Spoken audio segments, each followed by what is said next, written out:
Guys, र आज चाहिँ म बनाउन आँटेको छु करेला फ्राई। र मैले यो करेला काटेर रेडी पारिसकेको छु र यसलाई चाहिँ अब फ्राई गर्नु बाँकी छ। र एकछिन नुन हालेर भिजाएको छु। यसलाई चाहिँ एकछिन 5-10 मिनट छोपेर राख्नुपर्छ।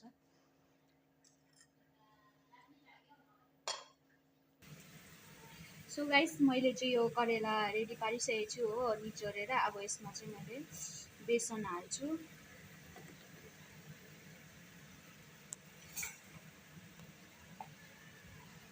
बेसन चाहिँ हामीले निकै हाल्नुपर्छ हो, ठिकैको, बेसी पनि होइन। र अब यसमा हाल्छु म अलिकति चामलको पिठो, जो चाहिँ क्रन्ची बनाउँछ यसले चाहिँ।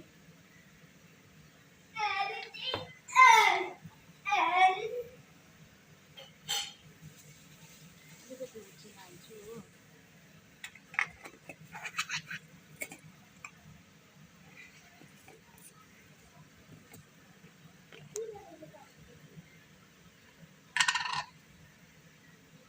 र हल्का नमक हाल्छु,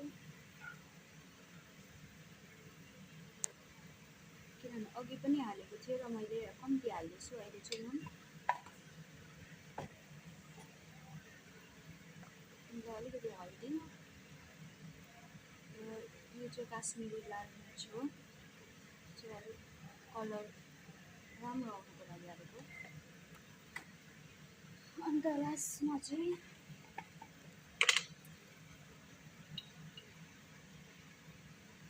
अलिकति लाल मिर्च पाउडर हालेको। यो चाहिँ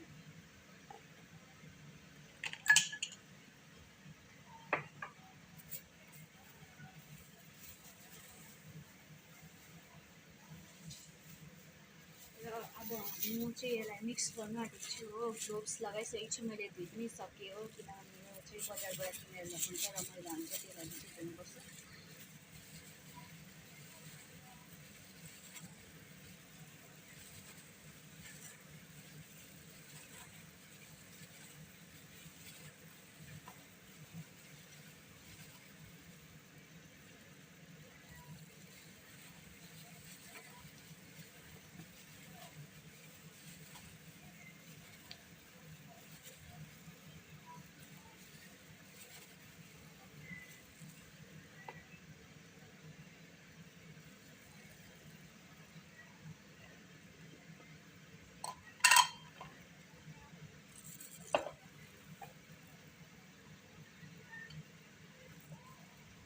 लास्टमा चाहिँ अब अलिकति तिल पनि हाल्न आँटेको छु हो। तिल हाल्यो भने राम्रो देख्छ, त्यही लागि चाहिँ तिल पनि हालेर फ्राई गर्नु करेलामा।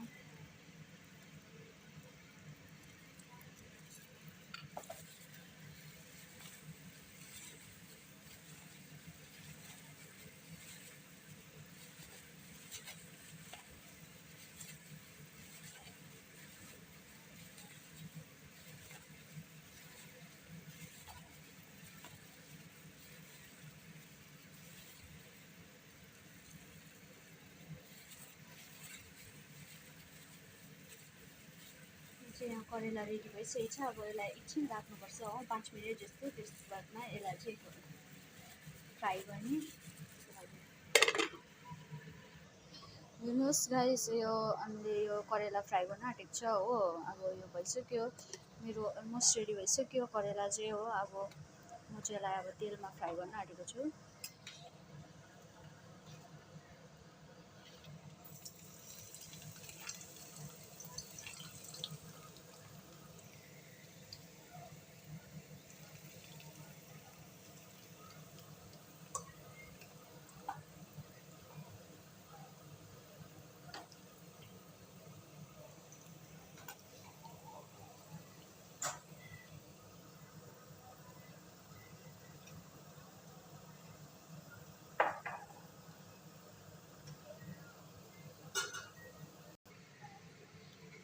एकछिन त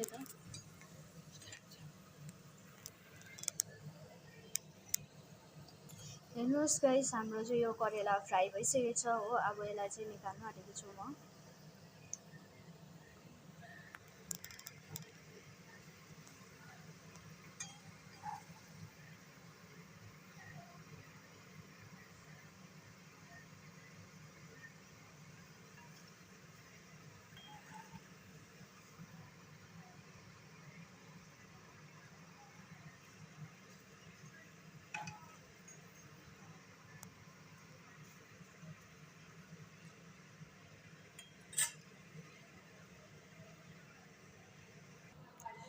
सो गाइस यहाँनिर मैले चाहिँ करेला फ्राई गरिसकेको छु हो, तपाईँहरू देख्न सक्नुहुन्छ। अन्त यो जसलाई पनि करेलाहरू मन पर्दैन नि तिनीहरूले चाहिँ यसरी बनाएर खाँदा हुन्छ, एकदमै मिठो हुन्छ, एकदमै टेस्टी हो, क्रन्ची, कस्तो दामी हुन्छ हेर्नुहोस्।